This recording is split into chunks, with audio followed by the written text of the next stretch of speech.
Would you be prepared to mock the Prophet Muhammad in jest? The barbarians aren't strong enough to conquer us. We have to open the gates. The very nature of mass immigration is a plot against the country itself in order to destroy it. Most of what our government is concerned about these days is negative characterization of ethnic minority groups. If you suppress speech, then you make violence necessary. It shouldn't be that our 5 biggest cities are minority English. We are looking at the existential end of England if we let this carry on. The Islamification of our towns is going to change the fundamental nature of the values that are expressed in them. And we know because we can see Birmingham, we can see London, we can see Luton, we can see Leicester. We can see what happens if this is left unchecked. There is one rule for you, one rule for them. This is why we are genuinely in a 2-tier society. Why do all of these foreign groups have a right to come in here?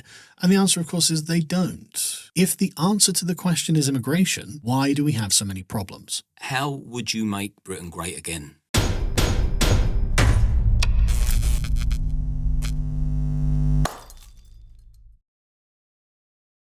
I want to say a quick thank you to our sponsors, Gold Seal. I use their products every single day, and now I finally get to work with them. I use their products for anti-inflammatory, reduced anxiety, better sleep, and mental clarity. I'm going to put a link to their website in the description, along with a 10% discount code for you to take advantage of. Go and have a look at their website, see if there's anything in there for you. I hope you enjoy this week's episode, and good health. Cole. Nice to meet you. And you. Thank you for coming on. I've watched you from afar for quite some time. In fact, we've even been in the same place at the same time, but it's been so chaotic that we've never really had the chance to sit down and chat. So I'm going to enjoy picking your brain. We'll touch base on your background. You're a free speech advocate, just so people know what they're getting themselves into when they're tuning in, because you're also a very controversial character and a philosopher. So you've got brains and you've got wild streaks. So go back to your upbringing so we get a rough idea of who you are. So my father was a sergeant in the RAF. Well, he worked his way up to being a sergeant in the RAF before he retired. And so I was actually a military brat. And so every 3 years, we'd end up moving from place to place to place to place. And in the course of this, I ended up living on an RAF camp in Germany called Joint Headquarters, Rhein-Dahlen, which is where between about 13 and 17, something like that, that I received the education that you get from being on military camps. It's terrible, right? And I had no interest in the things going on around me either. I was never interested in just the system or anything like that. It was always something that was just a hindrance, right, to being able to do the things I actually wanted to do. I came back, went to university, didn't really know why. It was just, you finish college when you're supposed to go to university. And I was the first cohort of Tony Blair's new university students where they'd taken away the grants and put in the loans and said, right, we want basically as many people as possible going to university. And so I was like, yeah, let's go do computer science because I could. And I dropped out of that after the second year because I just was bored with it and I didn't like it. And so I moved back to where my family is from, which is the Wiltshire area. And I've been living there ever since. Was you ever tempted to join the military, seeing as that was your surrounding? No, I don't really like... taking orders? Yeah. Is that right? No, it's absolutely right. My dad would have really liked it. I joined like the Air Cadets at like 14 and did that for like a year, but I kind of hated it. It's not that I think the structure is good, but I'm just one of those sorts of people who likes to do his own thing. And so it never really suited me. And I think my dad would have liked it if I'd followed in his footsteps, and it would have been nice to have been able to be that kind of person, but I just never was. So. Your YouTube channel, Sargon of Akkad. Why did you call it that? When did you start it? And I mean, it's a big YouTube channel, isn't it? Yeah. You've done very well. Thank you. It wasn't really intentional. So I'm old enough to come from the era of the early internet where you didn't use your real name online because you didn't know what would happen to it. Ah, okay.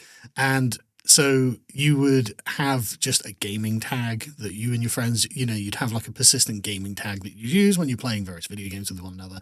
And just you'd use it as a kind of just basic log on for any website you were using, just so your proper details went out there. Now, obviously the internet is not the Wild West anymore, and everything is much more safe and sanitized. And so I had just carried on this habit. If I knew that I was going to become a big YouTuber, I would have just used my name. However, I had no idea this was ever going to happen because when I started this, I created the channel in, I think it was 2010, just so I could have an account to subscribe to channels to watch videos. And it was only in 2013 that I made the first video that I made, and I was just frustrated. And I didn't realize that there was a career in it, right? There was no, there wasn't like political YouTube. And so I was kind of one of the first people to actually start talking about politics on YouTube. And it just started snowballing, and suddenly I've got 100,000 followers, and I'm just like, okay, well, what the hell does this mean?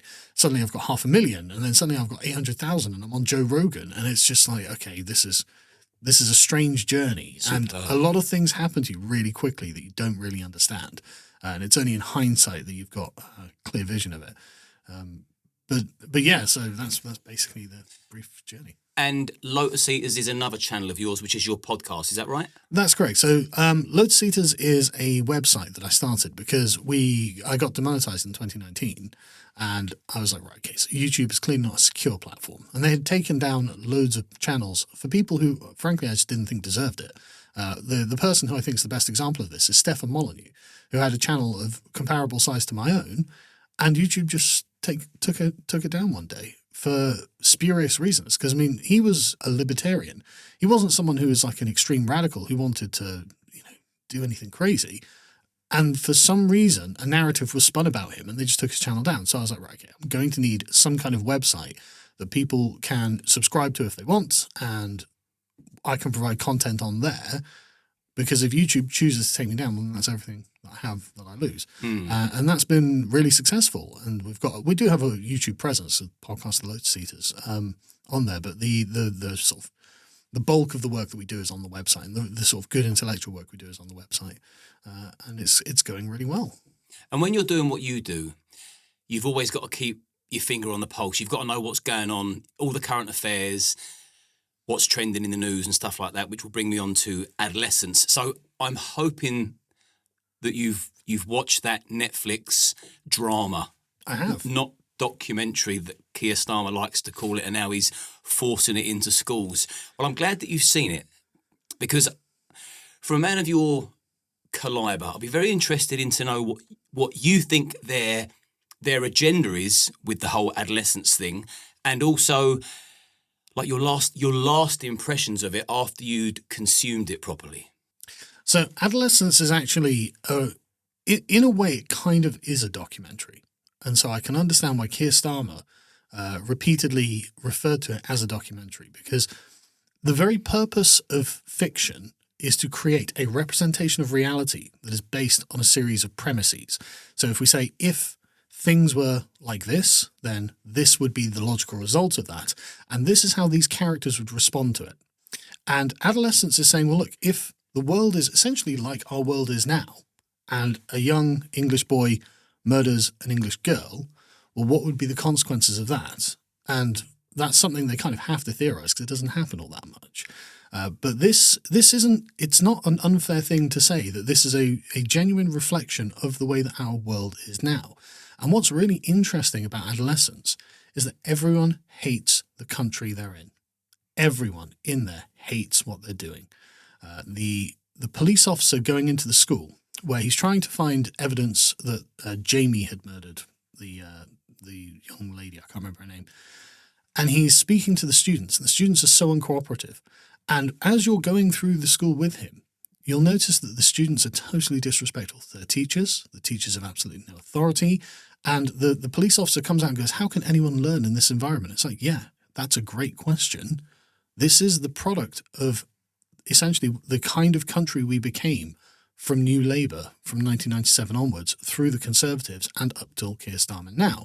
This is all the Blairite project that is a continuation of the Blairite project. And this is the fruit that it has borne. It is a catastrophe that our country is in this position. For the fact that for it to be an accurate representation of our country speaks volumes about how bad things are.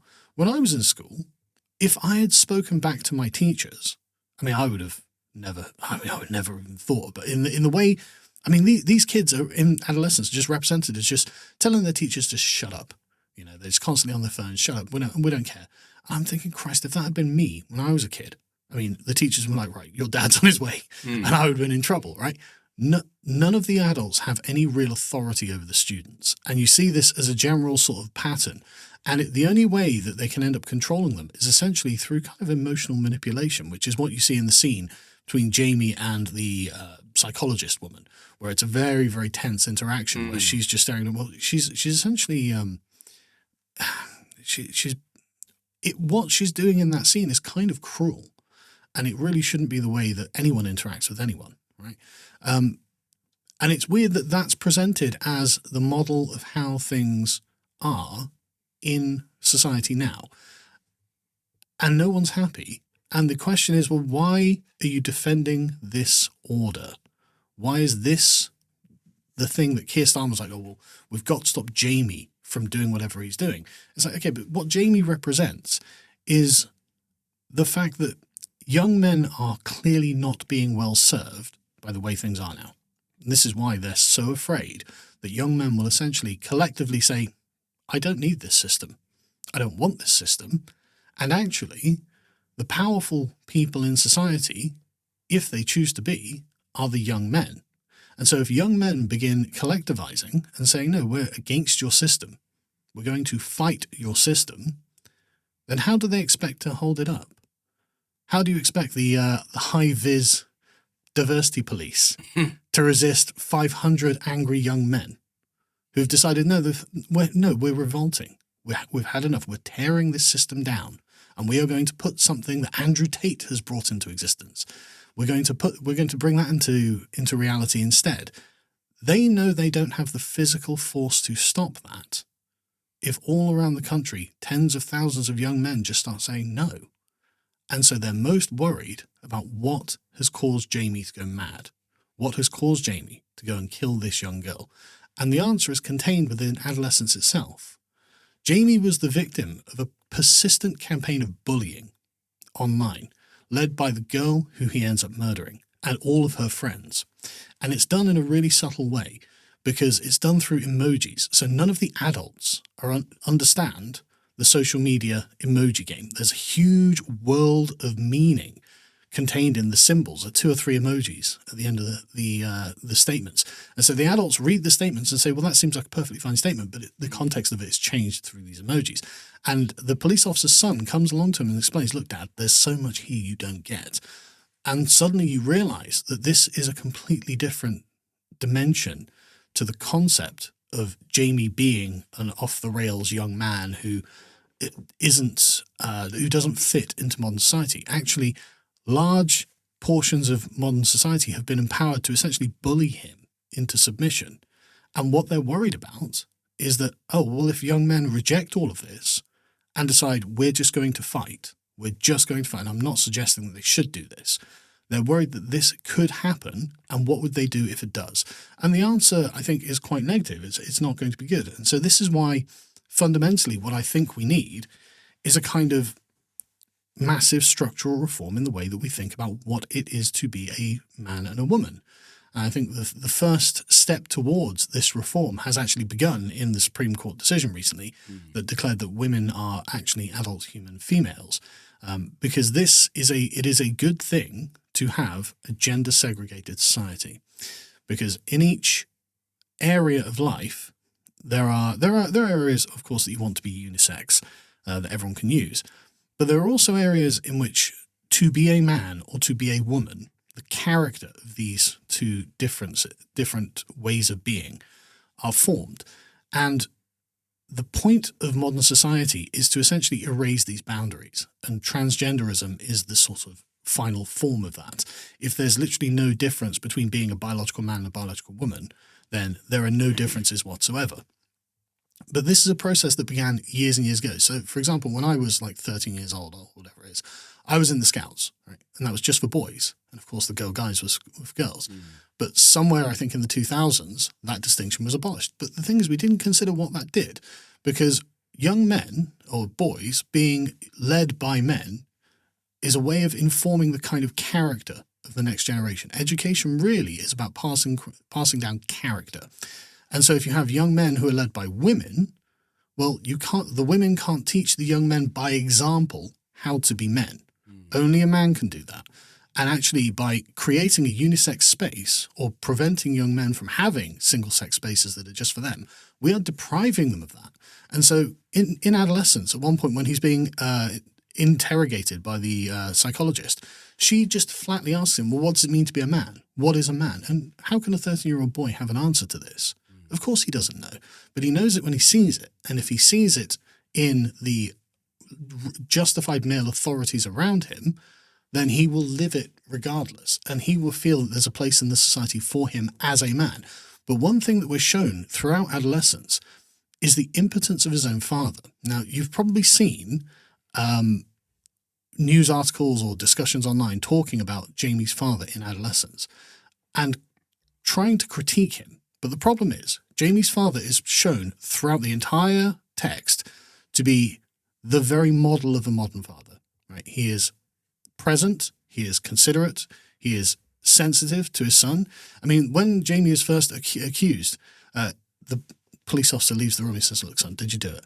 And Jamie says, no, I didn't do it. He's like, right, good enough for me, son. Right? It's just instantly he's on his side and he's completely with him. And then they show the video of him doing it, and the father, you can see he takes it really badly. And after Jamie's convicted, and you see in the final episode, the father in his room wondering, what could I have done differently? And he starts kind of going off the rails. Like he roughs up some teenagers who are harassing him and spraying on his van and things like this and following him around.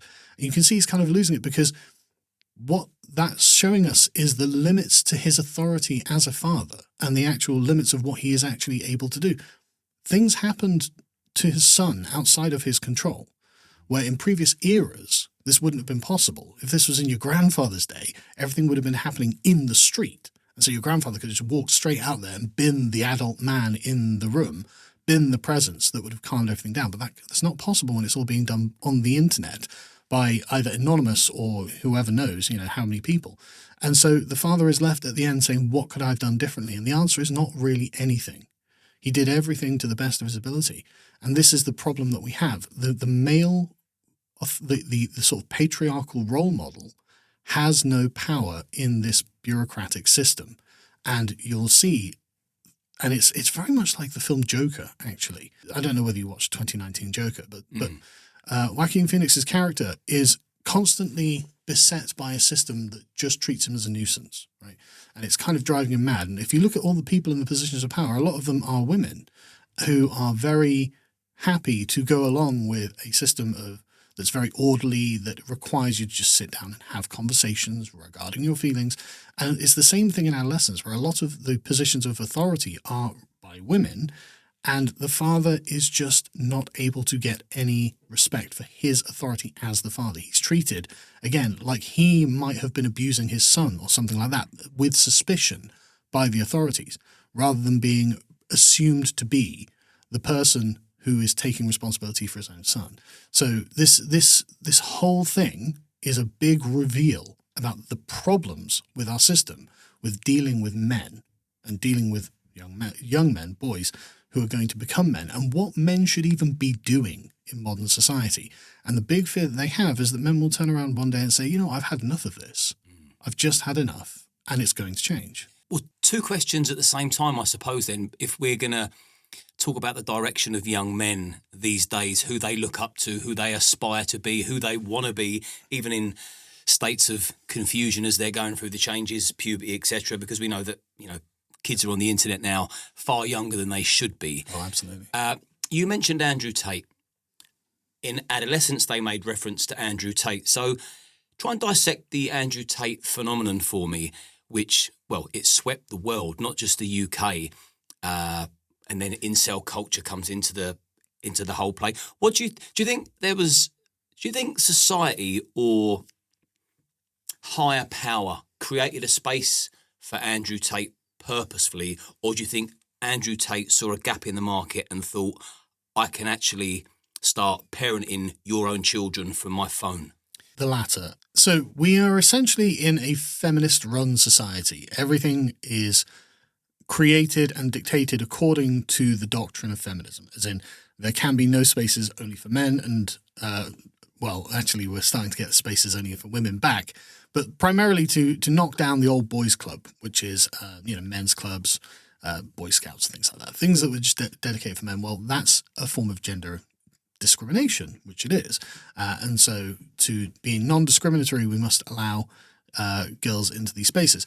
But the consequence of that is to demasculinize these spaces, because you need to make them conformable to men and women. And when you demasculinize the entire society, well, you've still got the nature of men to contend with. And if you say, well, actually, that's just bad, actually, that's just hateful, actually, it's misogynistic, actually, it's something that we have decided to extirpate from society entirely, then you're going to either need to clamp down on any form of masculine expression, or else it is going to find an outlet. And Andrew Tate represents a kind of totemic example of that outlet. He can only exist because of the demasculinization of society. And there are lots of people who say, well, look, Andrew Tate's version of morality is essentially demented and unwholesome, and that's correct. But if you've killed off every other aspect of masculinity, and there is no good example of wholesome masculinity to show, well, anyone desperate for an example of masculinity, for someone whose life you can at least say is a way of, as he'd put it, he has escaped the matrix, right?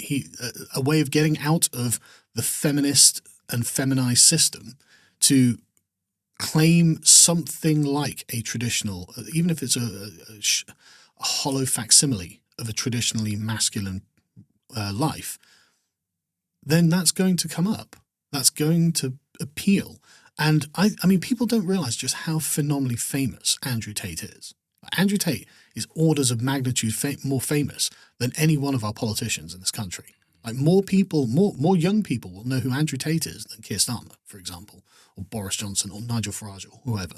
Like Andrew Tate is a genuine phenomenon because he charismatically rejected this entire system and said, no, what men should be doing is essentially conquering. And this is an appealing message to young men who are told that they are bad for being young men. In fact, no. Andrew Tate is telling them, no, you're good for being young men. You're just being held back by the matrix.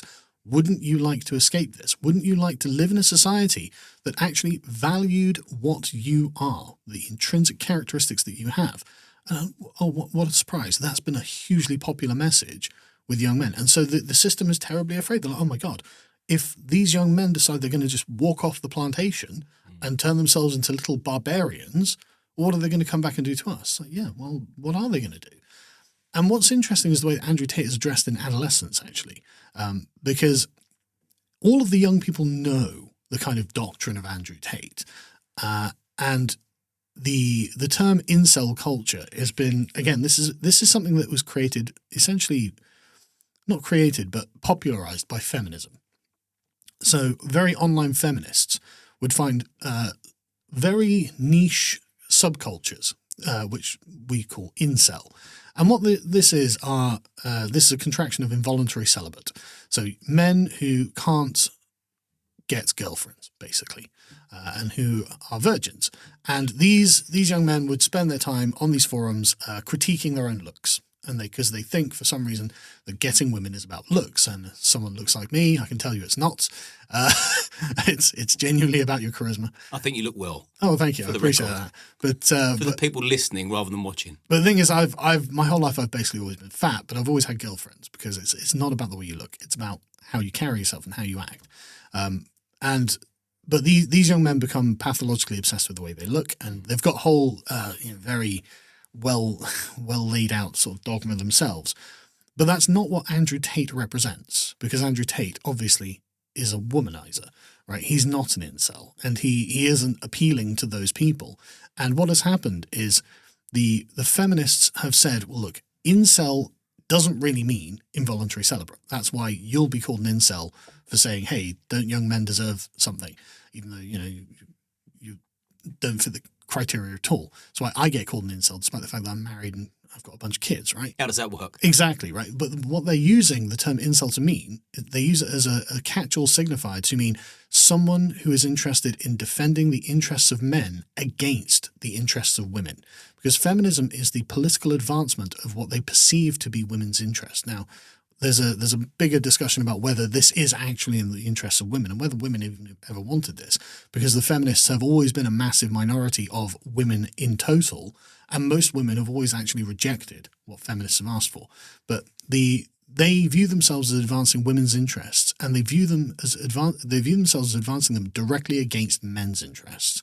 And this is why anything that says, well, look, maybe women's interests actually should have a limit, oh, you're an incel. Oh, you're defending men's interests. And so this is how the actual incel men who tend to lionize a figure called Elliot Rodger, who is a young man who went on a shooting spree in America because he couldn't get a girlfriend. He was an actual incel. They lump him with Andrew Tate, who is a notorious womanizer, and Jordan Peterson, who is a grandfatherly, I mean, he is literally a grandfather, and a very calm, reasonable, and a good paradigm of, to be a married man, right? To have a successful marriage. The family unit, he's big on promoting that, and rightly so. Exactly. And so you've got these three different visions and aspects of masculinity that all just get lumped into incel culture, even though they are diametrically opposed and contradictory with one another and don't make any sense. It's because they're just using to say men's interests, which, okay, fine. Let's just, we can accept that for now. And so part of what they call the manosphere, which is essentially a very loose term they use to describe men congregating online to discuss men's problems, men's interests. They lump all of that together with the idea of the red pill philosophy. And this is put upon Jamie in Adolescence. It's assumed that Jamie is a devotee of this. But the thing is, and it's very strange, because it would have been very easy for them to just say, yeah, Jamie watches Andrew Tate videos all day and he loves him. But actually in Adolescence, Jamie rejects Andrew Tate. And he says, look, I don't watch Andrew Tate. I don't agree with the red pill 80-20 nonsense and all of this other stuff. He doesn't actually have a demented view of women, which they could easily have given him. And that's very strange. What actually has happened is that the women who are bullying him were calling him an incel. And so they're bullying him with their perception of the red pill philosophy that Jamie himself doesn't follow and doesn't really want to imbibe. And so actually the term incel and the manosphere is being used as a cudgel against young men by the women who are bullying him. And so this whole thing is weirdly inverted and not properly understood by the people who are talking about this. Young men are also converting to Islam more and more, I've noticed. And Andrew Tate actually converted to Islam, didn't he? So that's actually a good question to see what you think about that. So when Andrew Tate converted to Islam, what were your thoughts? Did he mean it? I mean, if he does mean it, he doesn't live a very Islamic life, right? Like, do we think he's starving himself during Ramadan? Probably not. He hasn't. I don't think he's even married, is he? So it's not like he's even got one of the 4 wives. I mean, get 4 wives if you want to be properly Islamic, but he doesn't seem to be living an Islamic life to me. It seems. I think he'll consider 4 wives too few. Probably, and I think it's just for show.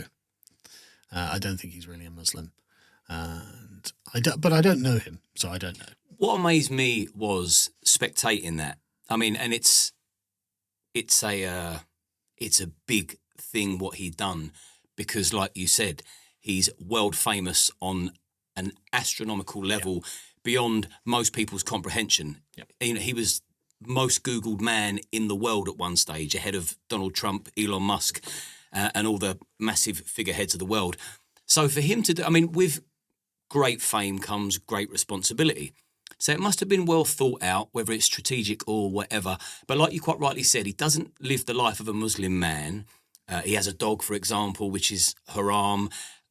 He has cam girls work for him, or did, which is haram. A whole plethora of things that he does, which is very non-Muslim. If I had to put money on it, I bet he eats bacon. I bet a lot of Muslims still do sneakily anyway.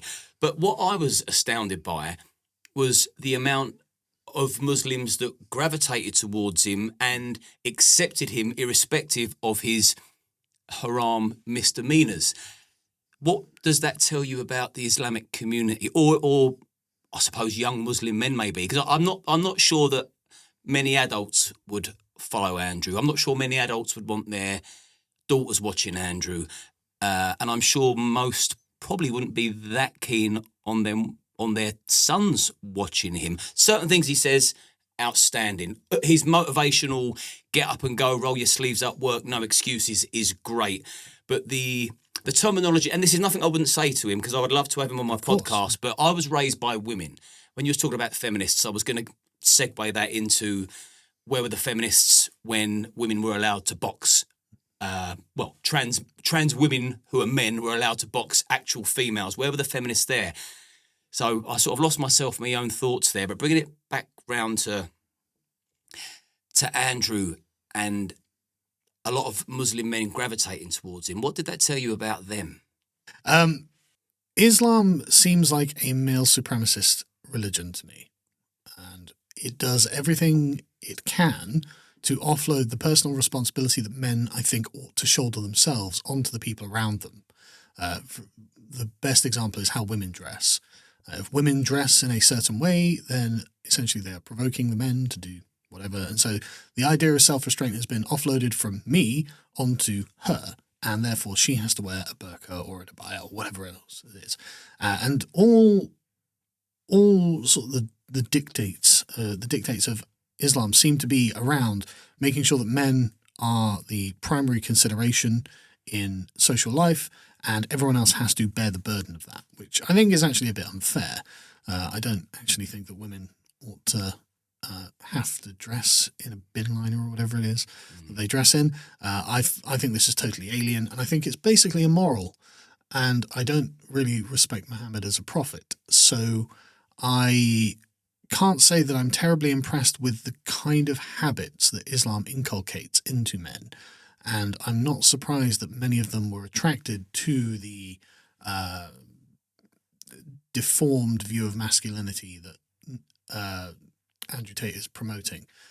It fits very well with what Muhammad, I think, would have done and did. And so I can see why many young Muslim men are attracted to that, because it seems to give them many things that a man's passions will suggest to him, and also gives them moral cover by which to do it. Whereas in a non-Islamic moral system, one might say, well, okay, you're actually doing terrible things that hurt people. And actually the moral system you have is entirely self-serving to continue hurting people without actually having to make a judgment and assessment of your own actions, whether they are actually right or wrong. You're kind of just kicking the can off to someone else and saying, well, Muhammad said it was fine, so I don't need to think about it anymore. It's like, well, okay, Muhammad can say whatever he likes, but is it good? And actually look at the happiness of the people around you. Do they seem happy? Are they content? Are you actually loved by the people around you, or do they just tolerate you because they've got no choice? So this has long been my sort of view on Islam generally. And so if Andrew Tate is promoting an unchivalrous view on how to be a man, well, people who aren't chivalrous and haven't had that inculcated into them will quite happily follow it, won't they? His motivational speeches, you'd be hard stretched to find anyone better than that. But what I do object to, and strongly, which I would say to him, is how he refers to females. So I was raised by two women. I've got nothing but love, respect, and admiration for them. I mean, they give birth. Sure. But he frequently refers to them as bitches. For me, that's an immediate, actually, how can we continue a conversation when you're referring to females as bitches? I mean, what the fuck is that? So I'll just finish what I was thinking initially. Sure. And I would like young men to look at me and think, I'm in my 40s. I've come from a very, very troubled past. I've made good of the bad hand I was dealt. I am very masculine. I run my own security firm. I've been in situations that actually did make my hair fall out. But I'll stand my ground. I will fight to the death. But I'm still very respectful to females, vulnerability, elderly, people younger than me, people less capable than me. And I don't think you should be treading down on people to elevate yourself. I think the name of the game, what we need to do is now moving forward, from a cultural standpoint, and also just like what a real man does is they build people up around them. Like you say, Andrew Tate, the one virtue that he has is self-reliance, right? The idea that you can't rely on anyone else to do the thing for you. This is a very, again, very Protestant Western European perspective, that you are the person yourself, you are validated by your work, you're the one who you are the rock around which everyone else can cling in times of trouble. And again, the sort of message that Jordan Peterson puts out, what Andrew Tate is saying here is not exclusive to Andrew Tate. You can find it almost anywhere else, frankly. Any other sort of male influencer online who's actually respectable. He just delivers it in quite some fashion. He is charismatic. And one of the things that they really can't take away from him, he is funny as well. So, take it or leave it. But what you're describing is the classic Western model of masculinity, and you'll notice that that's just not reflected in the Eastern model of masculinity, which is a lot more sensuous and prone to self-indulgence and far less interested in the condition of the people around them. I mean, I'm very lucky to have been raised by a mother and father who are still married, and they were both absolute paragons of how to be mothers and fathers. And so kudos to them, because that's rare our age. I don't know. None of my friends' parents are still together. Well, see, a lot of mine are, right? It's I don't know whether it's a Southwest thing. Where we come from. Yeah, it might be. I don't know. I don't know. All my lot are very dysfunctional. Oh, it's terrible. Yeah. But the job is up to you to change that, right? Absolutely. And when I just went on my little monologue there, that wasn't me trying to polish my own halo, but I feel I've built a channel, I've built an audience, so I feel I'm morally obligated to send some kind of message, or certainly pass my morals and principles to the audience, and you do what you like with it. But for me, I just think you can be a man, but you can still be kind. The middle-class men of the country, the sort of Ed Davies of the world, find him repugnant on a kind of ideological level. They go, oh, he's far right? But it's the kind of working class men who have got their morals properly inculcated, where they say, no, I find him repugnant as a man, right? In the way that he treats women. So you're exactly right. I would never call my mother a bitch. Right? I would never. I can put this on record now. If I was ever in a room, and I don't care how many times they'd won a kickboxing trophy, if someone called my mother a bitch in my presence, I would end them. Yeah. Period. This is normal for men in England. It's just always been this way. And in fact, this is one of the things that has been critiqued. I mean, Einstein went to America, and they have a very similar view of men and women in America to the people of England. And Einstein called American men lapdogs to their wives because we're too nice to them, apparently. And this has been a long-standing critique, particularly of the Anglosphere, actually. I mean, we still want to be respected, and we won't tolerate disrespect. Of course. But and it's not all one way and none of the other or anything like that. But the point is this is the way that we have always been, or at least for a very long time we've been this way. And now we are meeting alien cultures that have been brought to live among us, and they have very different opinions on these things. The question is, well, whose opinion is going to win? And actually, I think that in England, the English opinion ought to win. And if people don't like that, well, they've got other countries where they have contrary opinions that I personally find repugnant. No, I would agree with you on that. And the mass invasion is mighty concerning, which I'm sure we'll come to. But do terrorist sympathisers exist in the UK? Clearly. Tell me more. Well, I mean, if the pro-Palestine marches are anything to go by, they have a distinct set of constituencies. One is obviously what I guess we can call Islamists and very religious Muslims, and of course communists who seek to harm the West by any means necessary. And they have formed an unholy alliance where they do seem to actively support terrorism. It's just that simple, I think.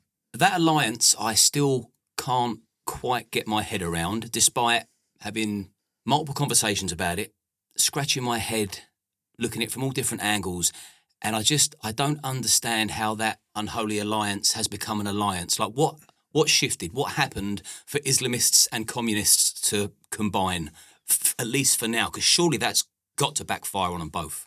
Yeah, it's definitely going to. It's going to backfire on the communists, obviously. So for the past 150 years, the communists have found themselves cock-blocked at every move. They've wanted revolution. They want to completely overthrow Western property-based society. Now, England in particular has been a private property-based society since at least the 1200s. We are the people who invented what is called capitalism, which is the individual property ownership of land and any other fixed goods or movable goods that can be passed down or disinherited from our descendants. So that is what we would call capitalist private property ownership. The alternative to that is a kind of collective ownership, and that creates the yeoman, right? The independent property owning yeoman. The alternative is the peasantry. Now, the peasantry own collectively a spot of land.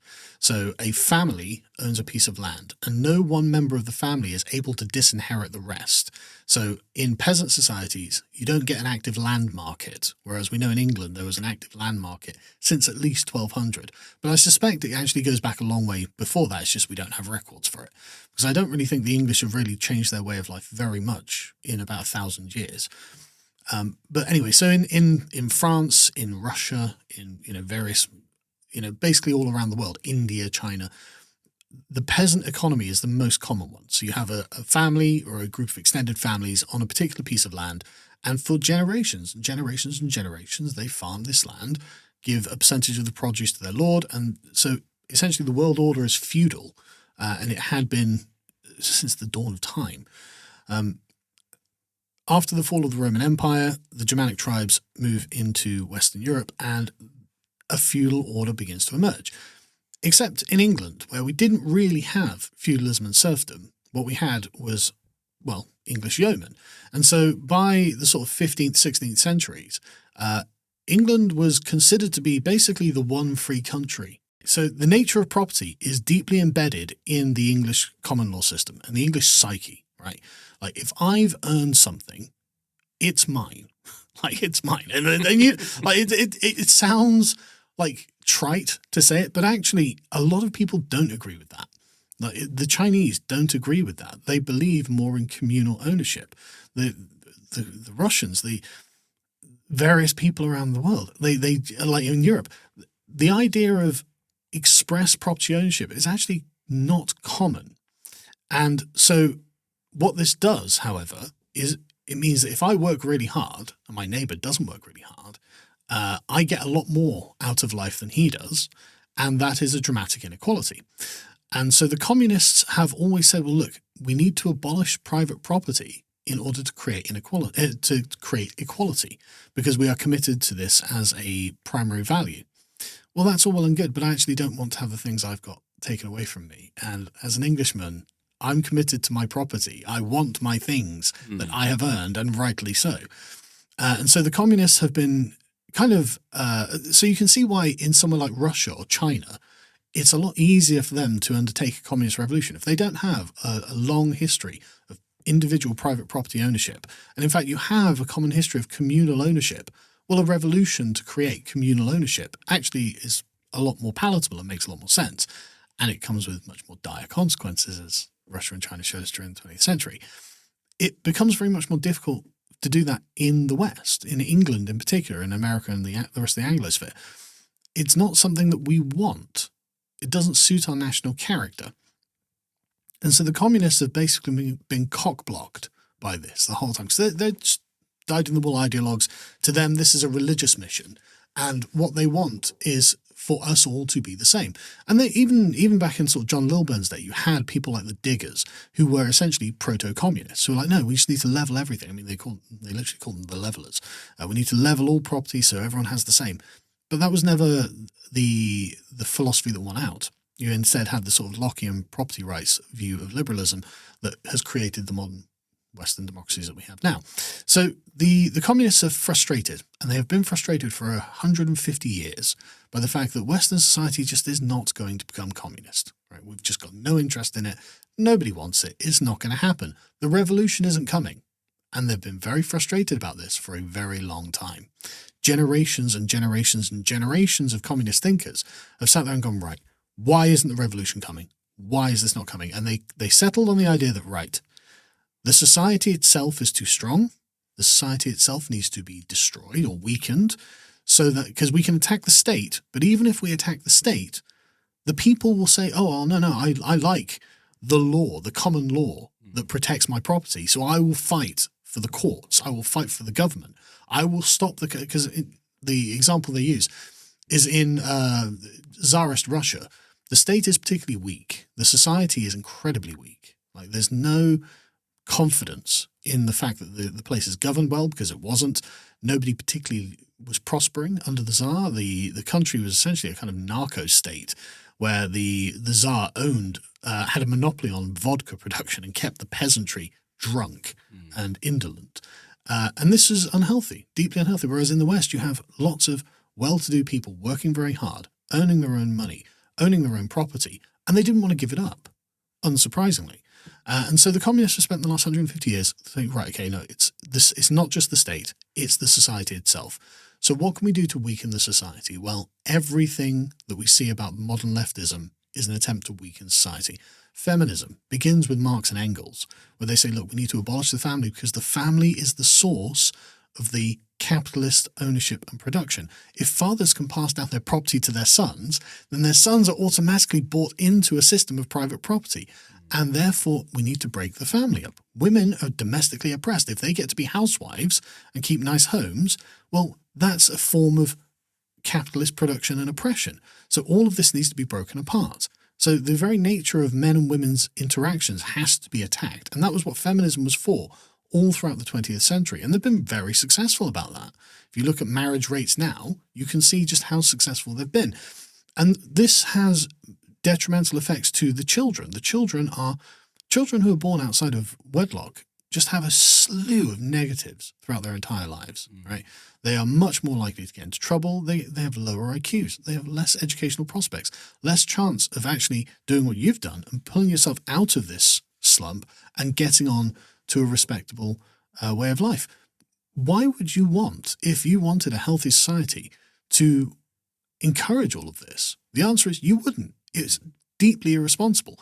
But if you want communism and you want to overthrow the state and thereby overthrow the society that the state is propped up by, well, you would ask for all of this. And the easy lever they've used is, well, what about my rights? My rights, my rights, my rights. And so we have ridiculous levels of rights now, positive rights. You have a right to something that otherwise doesn't exist in nature.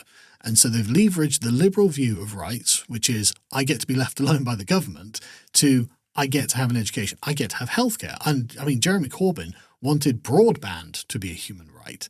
Like, what are we talking about here? Human right not to be imprisoned against my will for no charge, fair enough. A human right to broadband, what are you talking about? That is funny. But this is what they're going for. Like, the abolition of category is the best way to start liquidating anything. So if you want to say, look, there's no difference between men and women, and we can prove it by making men into women, well, then you're not allowed to distinguish between them. And so essentially what this Supreme Court verdict has actually done is halted the communist revolution and its progress of liquidating society. It said, no, there's a hard boundary here. There is a distinction between these two things, and therefore it is only on boundaries that something can be built. If you can't distinguish this from that, then you can't build something on top of this. And you can't continue building up and up and up and up until we have a worthy civilization. And that's been the point of the communists the whole time. And the reason that the communists are in bed with the Islamists at the moment is because it's a sort of diabolical pact of mutual interest. The communists are like, right, I can use these people as a kind of bioweapon against English society. I'm going to try and advance them in the face of the English themselves. I want more of them into the country. I want them taking over areas of the country.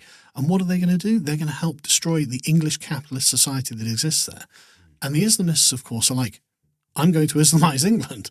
Therefore, I want to get as many of my people in as well. And so you have this diabolical convergence of interests. And yeah, sure, let's say that they're destroying this society entirely. Right? Let's say the English flee England and the communists and the Islamists are left with what's left. They don't get along. There's no harmony here. What happens is that they have a war. Someone's going to have to decide who's on top. And frankly, I don't think if you look at modern communists, they're going to win a war. Well, they say the best way to predict the future is to know a lot about the past, and you clearly know your history. So with that in mind, what do you think realistically is the biggest threat to the UK? the barbarians aren't strong enough to conquer us. We have to open the gates. And so the communists are, I think, the biggest threat. And the very nature of mass immigration is a plot against the country itself in order to destroy it, in order to destroy the kind of spirited side of our nature that makes us think, no, this is ours and ours alone, and you don't have a right to it. Because the question that's sort of hanging in the air at the moment is, who has a right to England? Should be the English, right? It's not the Welsh, it's not the Scottish, it's not the Irish. Yes. I don't have a right to Wales. I don't have a right to Scotland. I'm an Englishman. I have a right to England. That's now considered taboo, racist, fascist, and all the other things, which, again, that blows my mind. Because it's common sense, right? Because especially 90% of leftist advocacy is predicated on collective possession. For example, if we were to ask them, well, who has a right to Palestine really? They'd be bloody well up your ass with it. Palestinians, obviously, and Israelis don't get any right to it. Okay, fair enough. I'm happy to concede the Israelis don't have a right to Palestine. Why do the Pakistanis have a right to England then? You know, if why do all of these foreign groups have a right to come in here? And the answer, of course, is they don't. If we let them in, it's because we're generous and kind and we want to allow them in. They don't have a right to anything. And so we essentially need to be able to answer that question confidently. Now, that doesn't mean we need to become, chest-beating nationalists who are, just bitter and hateful towards other groups of people or anything like that.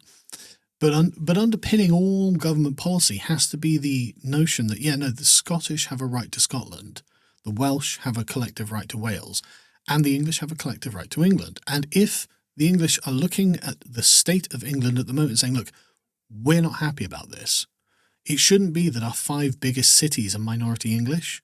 Like, this is way worse than even Enoch Powell had predicted. That is actually nuts. It is mad, isn't it? Yeah. Right? And so no one can deny that, surely. Well, it's just factually true. I mean, Enoch Powell used to predict, he said that, one day Birmingham will be 1/3 non-English. And now it's 2/3 non-English. So, okay, well, what do we do? Enoch should have upped his game. I mean, the thing is, it seemed ridiculous, right? At the time, people were like, that's never going to happen. Why will that happen? Yeah. And here we are now, right? And so it's not unreasonable for the English to look at the state of their country and say, look, okay, we've just had enough of this, right? We're not saying that the people who have come are bad. Obviously, they're not bad. Thank God, then, mostly not bad, because otherwise the streets would be on fire all day, every day, and we'd be in the middle of a raging civil war. Thank God we're not in that. But there is also consideration on our side of the equation. Say, look, we can't just allow this to carry on. Otherwise, we are looking at the existential end of England if we let this carry on. And we know because we can see Birmingham, because we can see London, because we can see Luton, because we can see Leicester. Okay, we can see what happens if this is left unchecked. So that means we can just have a stop. We can just put a stop to this. We don't have to do anything aggressive or, terrible or anything like that. All we need to do is have sensible policy around immigration. And after 25 years of unfettered mass immigration, with a net increase of about 15 million people, if the answer to the question is immigration, why do we have so many problems? How do you explain to people that object to your idea that Englishmen should take priority in England? How do you break it down to people that just want to say, well, you're racist then because you object to mass migration? How can you explain to them in layman's terms, you're wrong? It's not a race thing. It's kind of protection of our heritage. Yeah. And surely that should be allowed, championed, welcomed, actually encouraged rather than pushed the other way for some kind of message of virtue. Well, what they're trying to do is bring about the sort of end state of liberalism, which is a borderless, propertyless, globalist world where we're borderless. Well, yeah, exactly. They're getting there, right? Where there is no distinction between any kinds of human being, right? Because the entire liberal project is predicated on the idea that if we were taken out of our societies, we'd all be the same. Science doesn't support this, right? People are different, right? Evolution is true. And it's fine. People are different. It's not a moral judgment. It's just that people are all different. And one of the things that makes them different is the cultural heritage that they inherit. And so we are made different by virtue of us being English to even the Scots or the Welsh, let alone the French, the Germans, let alone people further afield. The term racist is very rarely used to actually, is very rarely applied to someone who actually hates people because of the color of their skin, right? I mean, when was the last time you even met someone like that? When was the last time you met someone who just frothing at the mouth, oh, he's black, I hate him because he's black? Do you know what? I don't think I've ever met a racist in my life. Yeah, but... Ever. I mean, they would hide it from me because they know that Sure. I wouldn't tolerate it, but I actually consciously have never actually met and had a conversation with a bona fide racist, ever. I've met a couple, and they're always a bit weird, right? Because it is a bit of a weird thing to just have this intransigent prejudice against someone because of the color of their skin. It's a weird thing. And so I would consider that person to be a racist, as in someone who sees race and judges only by race and is only concerned about the moral worth of someone if they are part of the same race of them. Okay, fine. That doesn't describe many people at all. But obviously when you're being called a racist for saying, look, maybe I'd like my children to live in England like my father did, that's not about actually having a proper conversation about the nature of morality or what the future of the country ought to look like. What they're trying to do is just shame you into silence because they think that the word racist has essentially become equivalent to bad person. So essentially, you just have to say, look, I don't care if you think that is racist. I don't think that is racist. And actually, I'm more happy with my judgment on what is and isn't racist than your judgment because you're a communist and I know that you want to destroy the country. That's how I answer it. So Sky News accused you of making racial slurs, didn't they? What was that in aid of? I have no idea. I mean, if I'd have turned Sky News on, say, 20 years ago, and they were saying Cole Benjamin is accused of racial slurs, I probably would have thought, oh, Cole Benjamin's a racist. Yeah. But obviously, as the years have progressed and I now know which media outlets are all in cahoots with each other and which way they lean politically and how sinister they are and how they want to just take anybody down with any kind of common sense, 9.9 times out of 10, I read a headline like that and I think, well, that must be a lie. Where's the proof? You go and look them up, don't you? You go, okay, well, let me see this guy. And you realise that he's just some, like, this happened with me with Voice of Wales. Right, have you ever met Voice of Wales? Dan from Voice of Wales is coming on in 2 weeks. Superb. They're lovely, lovely guys, right? And basically this... I know Dan as well. Yeah, he's lovely. Yeah, totally agree. Absolutely lovely, right? They started a little YouTube channel saying, hey guys, we're not happy with what's happening in Wales at the moment. We think that this woke stuff is nonsense. We think that bringing in millions of immigrants is a bad idea. We're kind of worried about losing our culture. This is all crazy. And of course, racist, blah, blah, blah, blah, blah. All of the stock, boy crying wolf phrases that they've used. And so I went and looked up their channel. They were just completely normal lads. Yeah, when I looked into that, I just thought, wow. Like, where's the justice there? That is a purposeful target of them to suppress, by the Welsh government. To suppress their opinion by the Welsh government. Yeah, totally agree. Using the BBC and YouTube to deplatform them for no reason. And they all seem to be together. They BBC, Sky, they are. All of them. They're all in cahoots because they all believe the same thing. It's a shame that we can't trust the media, but thank God that we can get alternative media like X and what we're doing now, because we're going to be talking for a couple of hours and people will get a much better idea. It's like, well, don't believe that little short snippet you've seen on Sky News. It's interesting, isn't it? Watch and actually pay attention. If you go back to the sort of 60s, 70s and 80s, you can watch long-form interviews with politicians who sit down with an interlocutor and for an hour that used to be broadcast on TV. Well, why don't they do that anymore? Like, there's this progressive dumbing down of people, what people imbibe as they're just, doing the dishes or whatever. That it's a real, they're essentially taking something away from you by saying, look, we're not going to have this. And it's interesting how there's a huge market for it. Because as soon as YouTube springs up, what springs up? Long form podcasts. Oh, people want these kind of discussions, do they? Well, why aren't they doing it? I think people are desperate for the truth. I think so. I think we've been lied to for so long, so frequently, that it's become, people are aware that they're actually being insulted on the daily. And it's not just truth, but also long form reasoning, right? People want to be taken through a logical chain of reasoning. They want to know, why does this person think what they think? Well, I'm going to listen to him for 15 minutes, spin out a long point that you could never do on the news now. You can never have these kinds of interviews.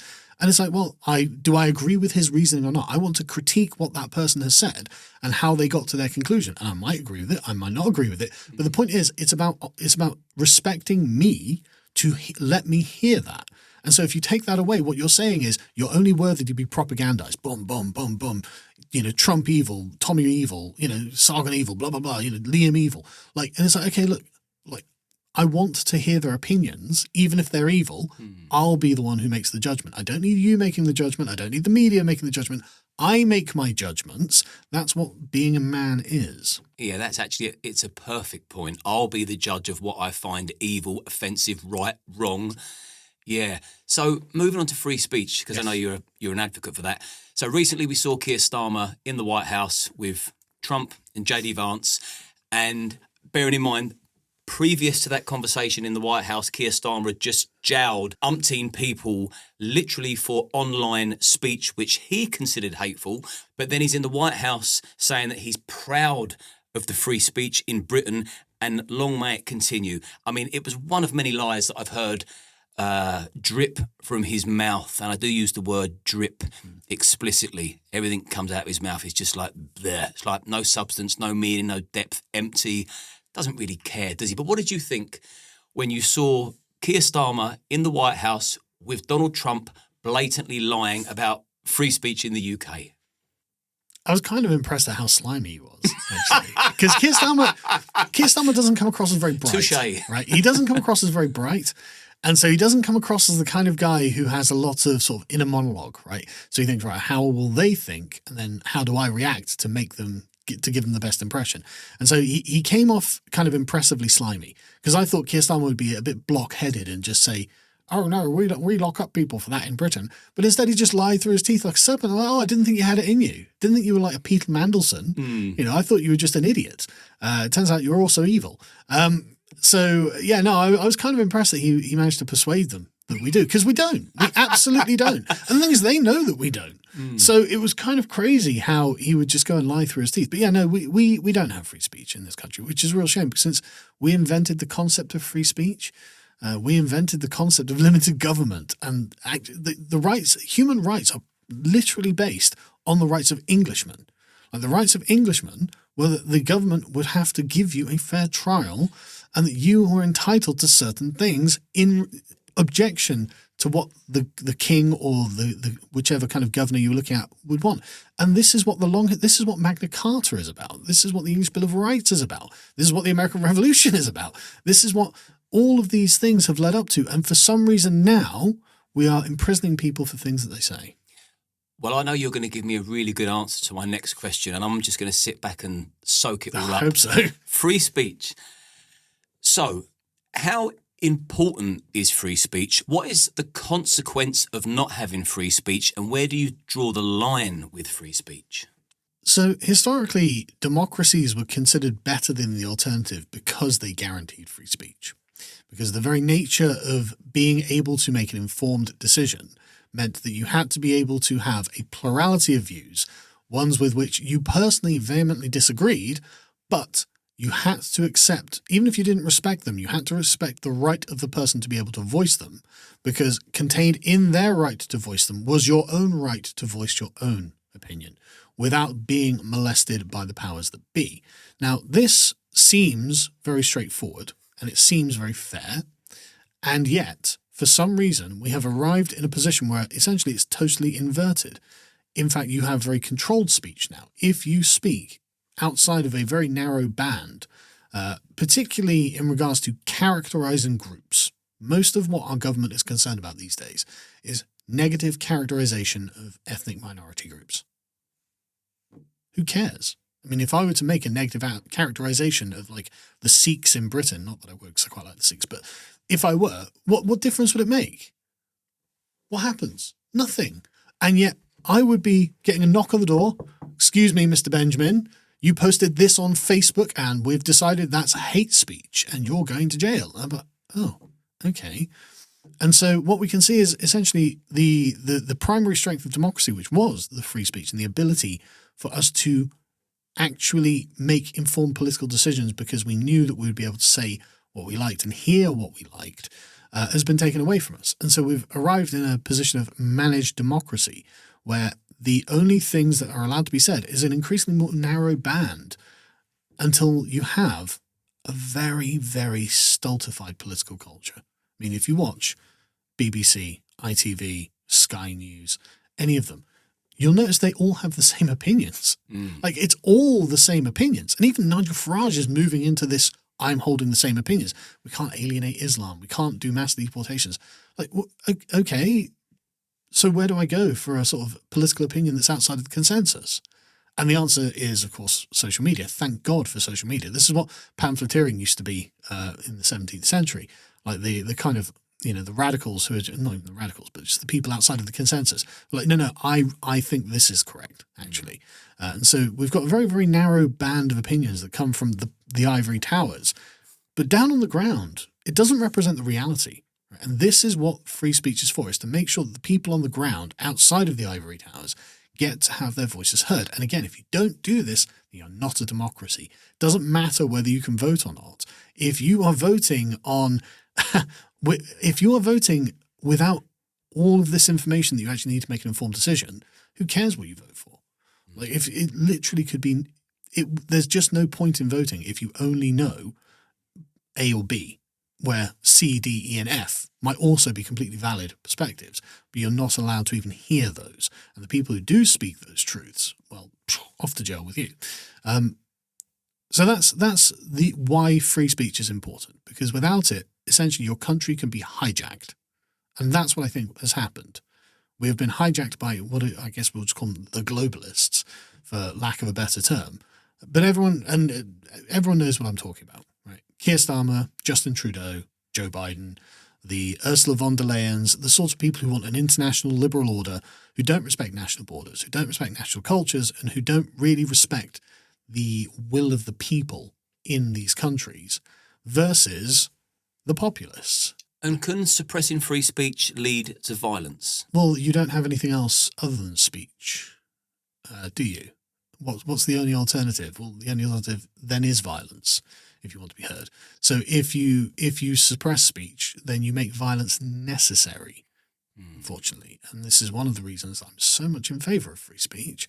But it's not just to avoid violence, because that's a kind of consequentialist argument, right? Say, well, look, if we don't do this, then violence arrives. It's like, yeah, that's true, and I don't want violence, so it would be good to have free speech. But also, there's something further upstream of this. It's like, hang on a second. Who are you to take away my speech? Right? It's my tongue. It's my mouth. I am the one who gets to decide this. And if I'm not the one who gets to decide this, then really I'm not free, am I?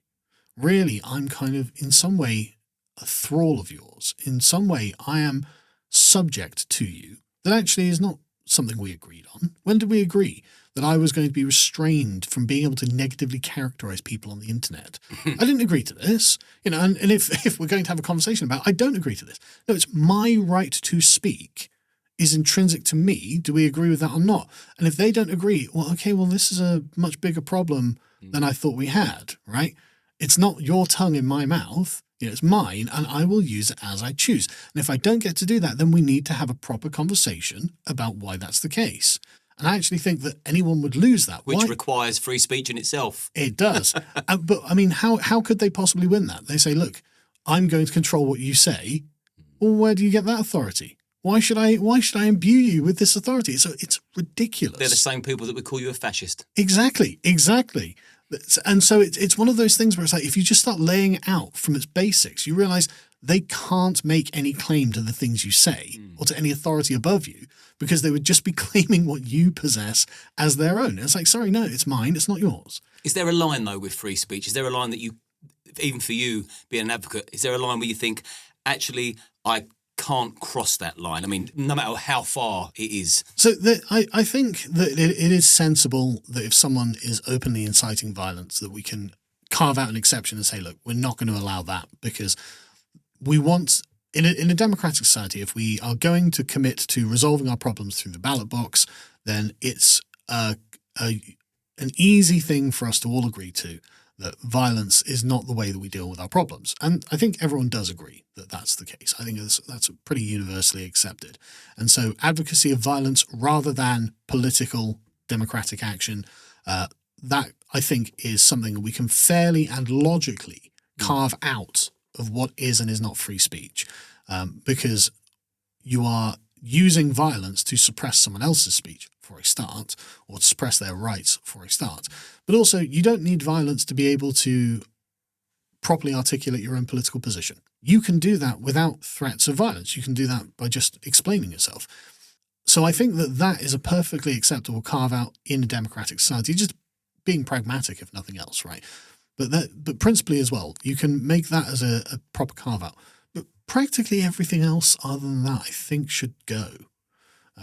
You can say what you like. Now, the way that people respond to that is completely up to them.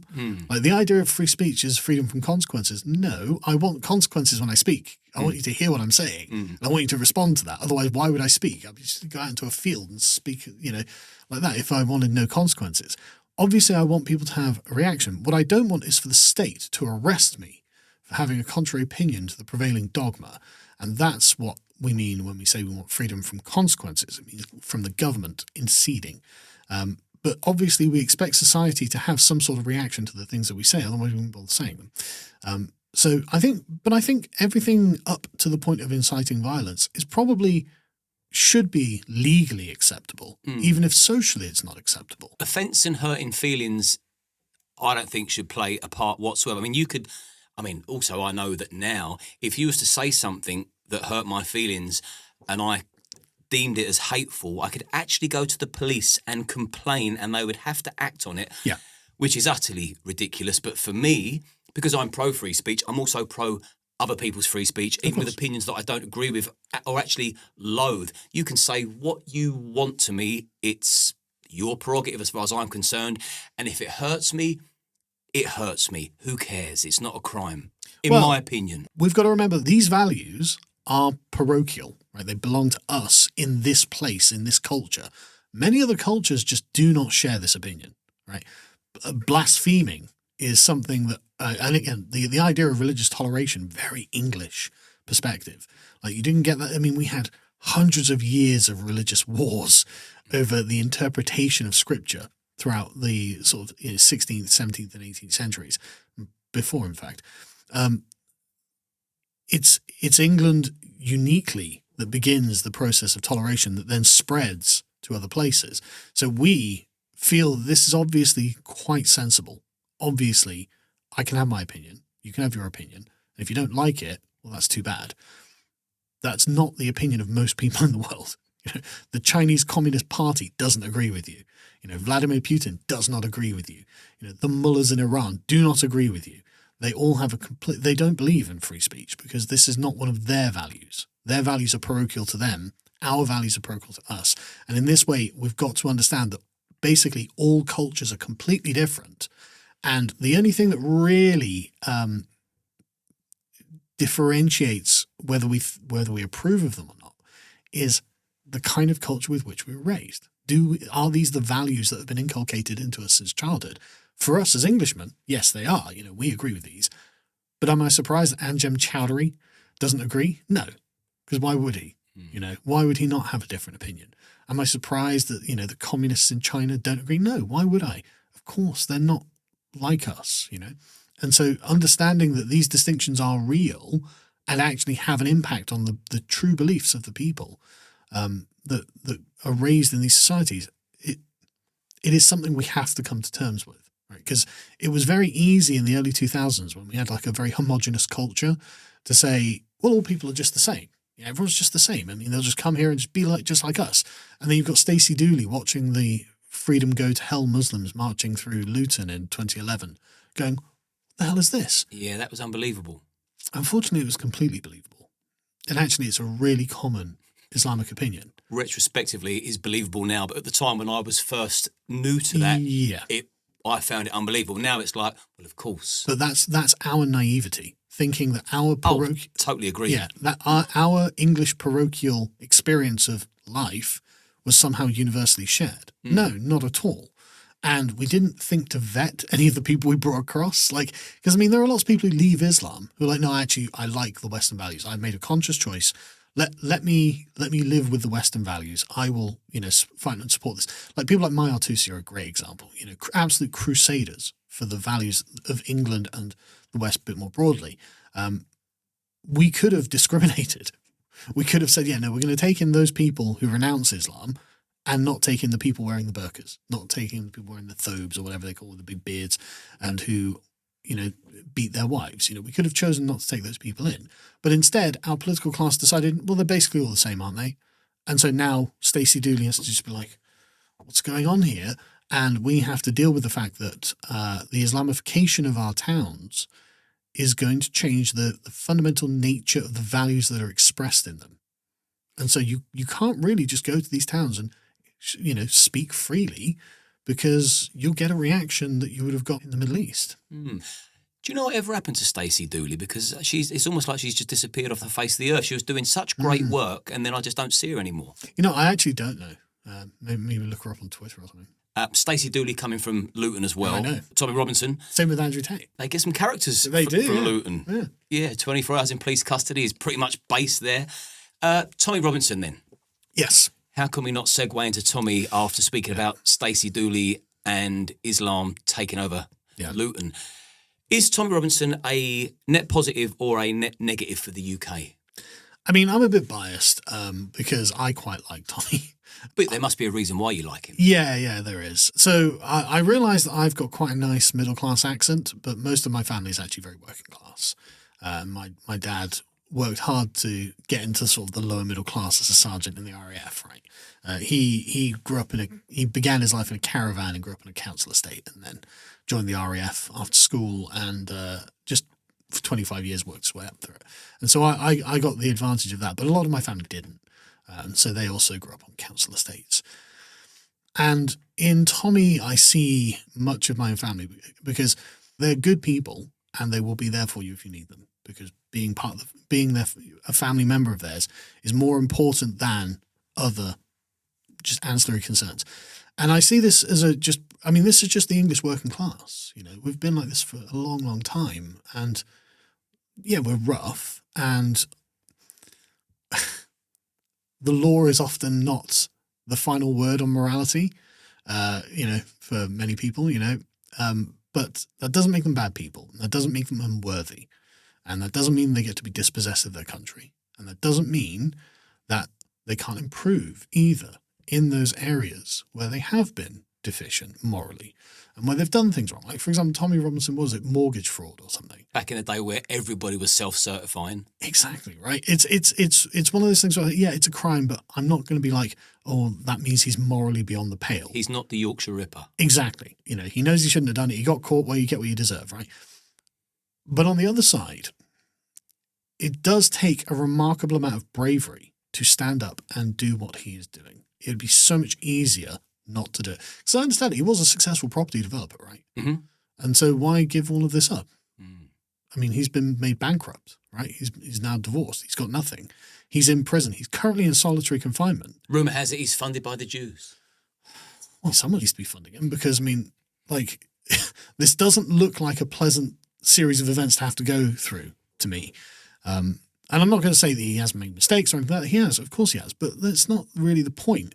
The point is that Tommy is a representative of a large swathe of England that is not only left behind and is currently being dispossessed of their own inheritance, but is actively suppressed by I'm trying to think of a nice way of describing them, but the kind of bourgeois prats in their little dinner parties where they go, oh yes, I'm not a racist.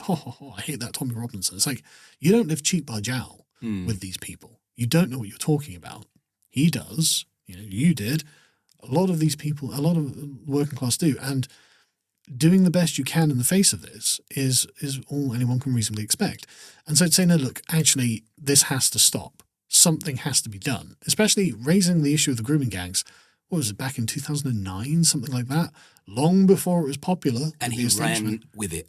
And he has never let it go. And then he brought up the Islamification of the prisons and, various terror attacks and things like this that he's been warning about. Like, he's been correct on all of these things when it was deeply unpopular. And he's probably, if Andrew Tate hadn't come along, he would have just continued to be the most maligned man in Britain, right? Whereas actually, I've spent quite a deal of time with Tommy. Yeah, he's a lad, but he's not bad, right? And I like him. On a personal level, I quite like hanging out with him. And I also look at what he's done as there's a kind of folk hero-ness about it, right? It's the kind of Robin Hood archetype that Tommy has stepped into, where the powers that be, the Sheriff of Nottingham, they're all bad, they're all corrupt, and they are doing something to harm the average people of the country. And the folk hero Robin Hood person steps up and says, right, okay, well, I'm going to be the thorn in your side. I'm going to go out of my way to do this. And it requires a certain kind of person, a certain kind of constitution. And I admire that. I think that's very, very commendable. And I think that if we had more people like him, then the problems we have, well, we wouldn't have them nearly as bad. Who should young men champion more in this day and age, Andrew Tate or Tommy Robinson? Tommy very clearly loves his family, and it's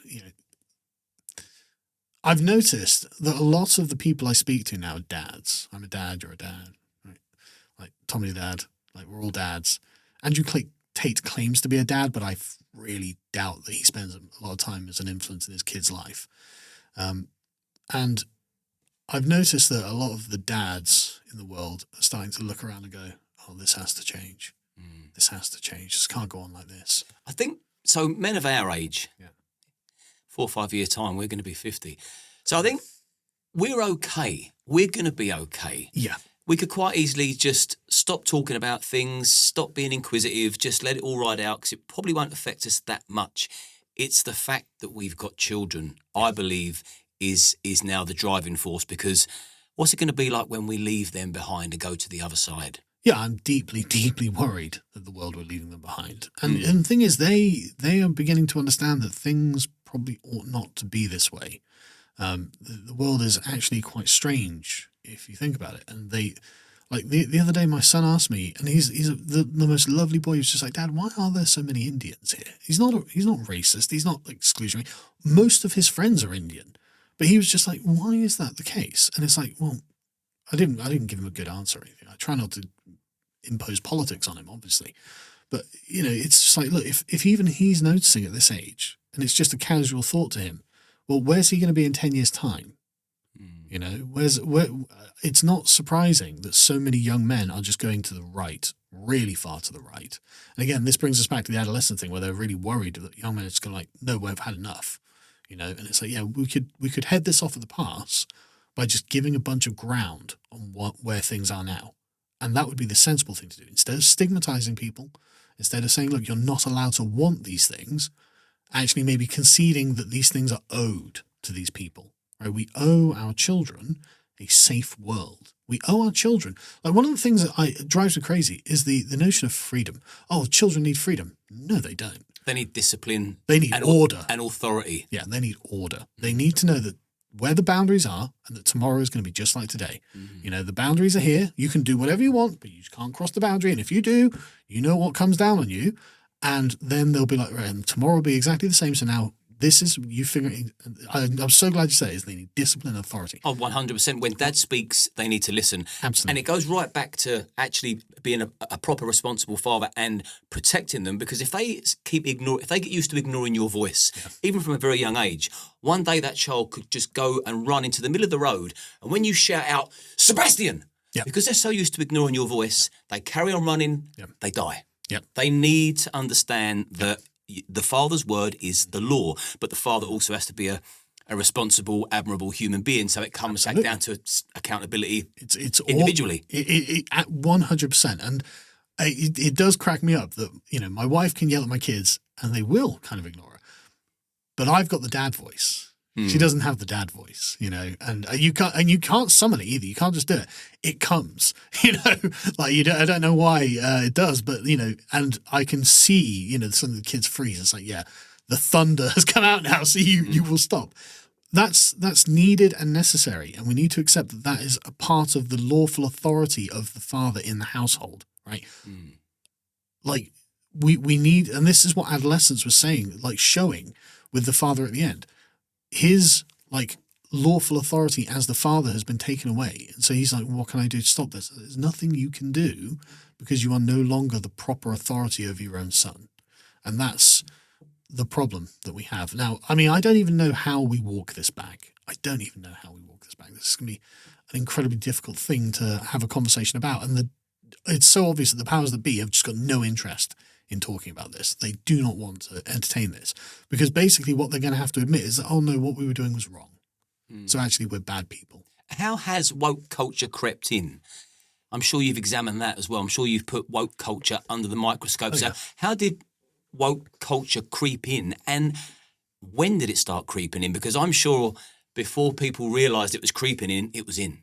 You can go back even as far as the sort of debates with Enoch Powell in the 60s with Jonathan Miller and see the seeds of wokeness in the conversation there. And define wokeness in case people listening have just heard the word but don't really get it. Sure. So wokeness is it's something that has developed over the decades since the 60s to now that academically is called intersectionality, which is to view each interaction and each relation between people through a lens that analyzes the power dynamics of those people. So with the purpose of making everyone equal. So we look at racial dynamics, gender dynamics, sexuality dynamics, disability dynamics, and they've got a whole suite of things. And the purpose is to retard the power of what they perceive to be the dominant group and amplify the power of what they perceive to be the negative group. This is why you are not allowed to say or negatively characterize one particular group. But have you ever heard of a non-white person going to jail for hate speech?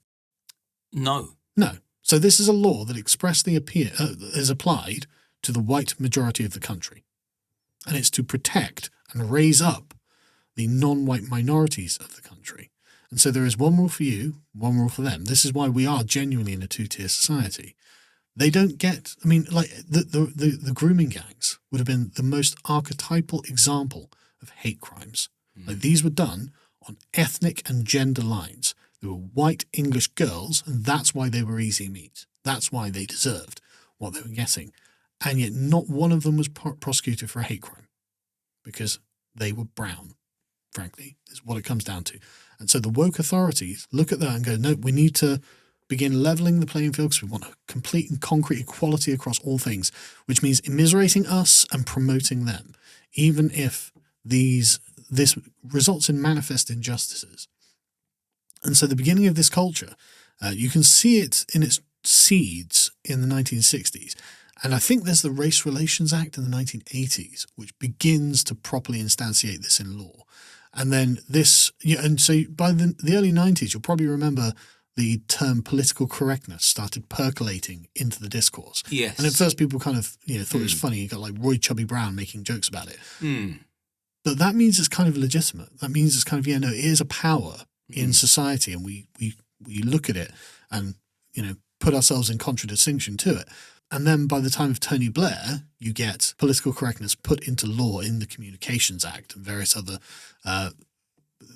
like the Equality Act and various other human rights acts. And so you end up instantiating wokeness into law, and it becomes the culture. It becomes increasingly sort of the water in which you swim, to the point where now being politically correct is essentially a default and mandatory, whether you like it or not. Whereas back when we were young, it was a joke, right? Oh, yeah, that person's being politically correct. And so that's essentially what wokeness is and what it's trying to achieve and how it's won. Final question then. If you were Prime Minister. I'd hate to be Prime Minister. But if you were, because you've got a pretty good grasp of what's going on around you, around us. So if you were Prime Minister, how would you make Britain great again? I think the first thing to do would be to actually take control of the country that was the purpose of Brexit, right? So Brexit was inevitable. Brexit was deeply rooted in the English notion of sovereignty, because for 1,000 years we have been an independent sovereign country, and we had world empire, and everything was all about, I mean, you can see it in, rule Britannia. Britons will never be slaves. We're never going to be under the heel of someone else. And so to put ourselves under the heel of an unaccountable bureaucracy in Brussels was just anathema to the English character. There's a communist called Paul Mason, and I was watching an interview with him a while ago. He said, look, English radicalism has always been about sovereignty, and he's completely right on this. And so we've always wanted, no, England should be governed by ourselves. This is the way that things should be. And the reason for this is because that means that we get to make the decisions on how our country should be. And so we are presented at the moment with a golden opportunity that we're not taking.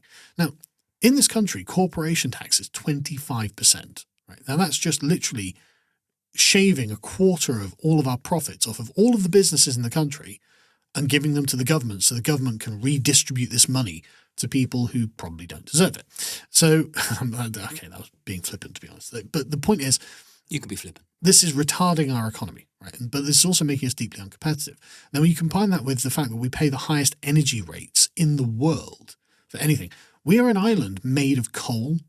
Like Britain has something like 186 billion tons of coal. And yet, was Ed Miliband's like, yeah, so I've signed a £700 million deal to import coal from Japan. So what? Why would we do that? Like we are literally standing on billions of tons of coal. What are we doing? So we've essentially retarded ourselves. We've allowed ourselves to have this really large corporation tax, and we've also got really high energy bills, and we've also flooded the labour market with cheap foreign labour. So that's attacking your bills, that's attacking your income, and that's attacking your future job prospects all at once. Why would you invest in Britain? In Ireland, they have an English-speaking, educated population. Their corporation tax is 12.5%, exactly half of ours. Oh, I'm going to set up a business in Europe. I need an English-speaking population. Where do I set it up? What possible incentive do I have to set up a business in Britain? None, right? It's obviously, I know it's more expensive. What was the point? And this is why Ireland is currently booming. The Irish make more money than we do. You know that, right? Ireland is a richer country per capita than Britain by a long way. They are way richer than us because American corporations just set up headquarters in Ireland rather than in England. So, oh, great. So we get to be poor. We get to be flooded with immigrants. We get to have very few job prospects going forward. And we wonder why everything is terrible. We wonder why the country is falling apart. The obvious thing to do is to just cut social spending. Sorry, you're going to have to get a job. Right? You're just going to have to get your own bloody jobs. You're going to have to, open up charities. You know, and I actually think that like a government-owned charity would be a good thing. So the state can, because that would mean everything would have to be transparent, right? If we had like the national charity, where every 6 months you get, you can just go on their website. Here's a full ledger of everything that they spend on this and that and the other, and you can have like a little quango that deals with making sure it's all overseen well, whatever. And then people could say, donate to it and take that off their taxes or something like this, right? And so yeah, I can have a tax write-off by donating like 10 grand this year to this charity, and then the charity funds various social care that is otherwise done with taxes. So it becomes a lot more voluntary, but it also incentivizes people to who are rich to get a bit of social kudos. Like, well, I donated $1 million to the charity this year, actually, don't you know? It's like, yeah, but that's what we used to do. We like in the Victorian era, you would have like, baths and like, theatres that were donated by incredibly rich industrialists. Private citizens who were very wealthy could give back to the community, right? You had lots of charity in the Victorian era. Well, that's all been taken over by the government, and it's ruining us, right? It's absolutely ruining us. And so one thing to do is just cut social spending and essentially encourage the well-to-do areas of society to begin large-scale charitable endeavours. If you want to take care of poor people who are suffering, well, you're going to have to do it privately, right? And that's fine. We used to do it. We can do it again. Contra to this, you have essentially you reduce the taxes. The tax burden is mostly made up of redistribution at this point, paying for the NHS, paying for the social services, the social housing benefits, all this sort of stuff. If we can just massively reduce all of this, we can massively reduce the corporate tax burden, which means that people actually, like if we just abolished corporate tax, you would have no reason not to set up shop in Britain, right? We're smart, we're well educated, we're English speaking, and you're not paying any tax on your corporation, you're definitely going to want to headquarter yourselves here, right? Especially if we can guarantee this for a long period of time. And then, of course, you just begin opening the market, deregulate things, deregulate energy. Like, we're not going to save the world by stopping using coal. If China and India don't listen, we're 1% of global emissions. Like, we are not going to save the world through our energy. And okay, but I'm happy to compromise on that. I'd be like, okay, well, look, like, for example, on the government's own website, I calculated the other day, something like for £139 billion, you could build enough nuclear power stations to power everything in the country. So, okay, well, you know, you'll build like 6 or 12 or something nuclear power stations. I can't remember how many it was now. But that'd be a worthwhile investment, wouldn't it? Because then we'd be like France, almost completely powered by nuclear energy. Then they're a net energy exporter. They've got some of the cheapest energy in Europe. Like, why aren't we doing this? Why aren't we doing this? Why aren't we making? Because if you want abundance, you have to make sure that energy is unbelievably cheap. And what you could do is just say, look, Jeremy Corbyn, what I want to do is have state-owned and taxpayer-funded nuclear power plants that provides the energy for free. So everyone's home, no energy bills. But you pay 5% tax or something. And I want broadband as a human right. We don't have to call it a human right. We can just call it a dividend, right? It can just be productive. The point is, how could he say no to this, right?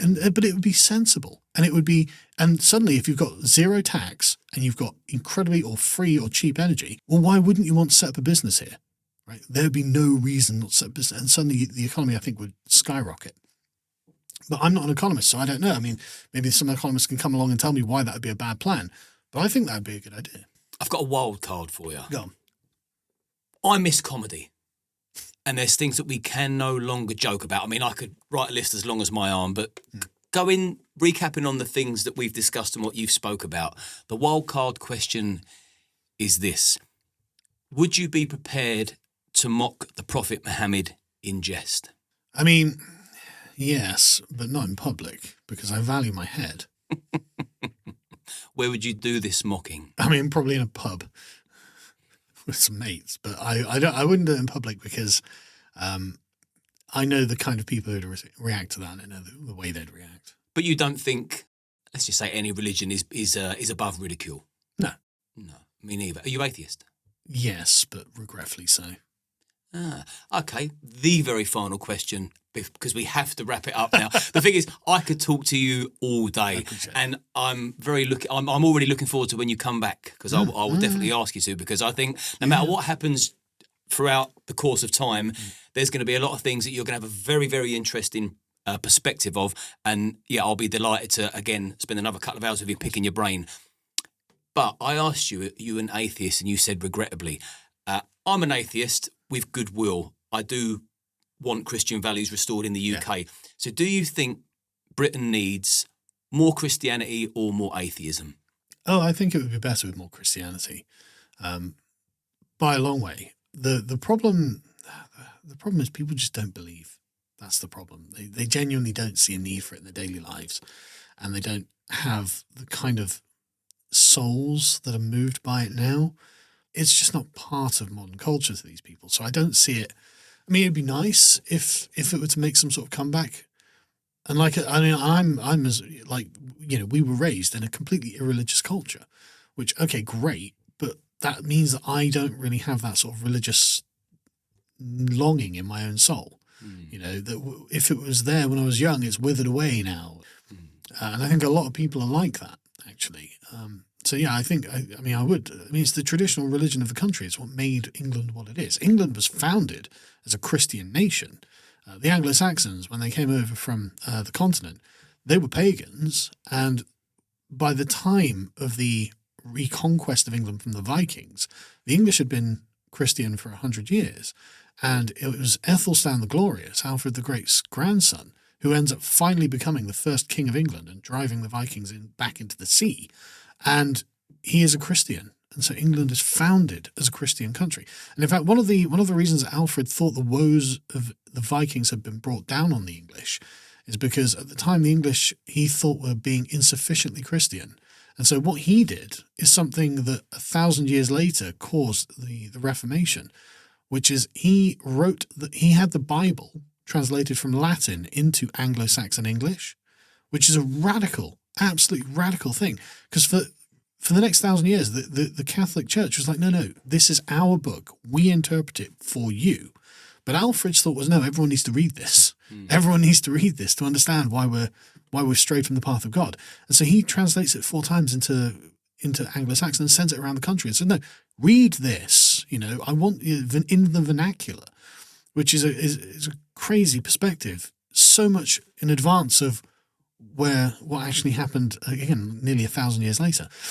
So yeah, I think that it would be to the benefit of the country if we were to become properly Christian again. I just don't see the path to it. Yeah, that's interesting. I think two atheists are both in favour of more Christianity in the UK. Where can people find you? Well, the best place to go is lotuseaters.com, where we do a lot of this work. And personally, I'm on X at Sargon_of_Akkad. But just typing in Carl Benjamin's social media on Google, you'll probably find me. And you'll be found. Brilliant. Okay. For those watching and listening, if you've enjoyed this week's episode, please do like and subscribe to the channel. It takes 2 seconds. It doesn't cost you anything at all. And it gives me a better chance of getting more interesting guests on, because the bigger the channel, the better the guests is normally the rule of thumb. Thank you for those that already have. And I look forward to delivering content to those that are just about to. And Carl, this has been thoroughly enjoyable. And until we meet again, good health. You too. Thank you, mate.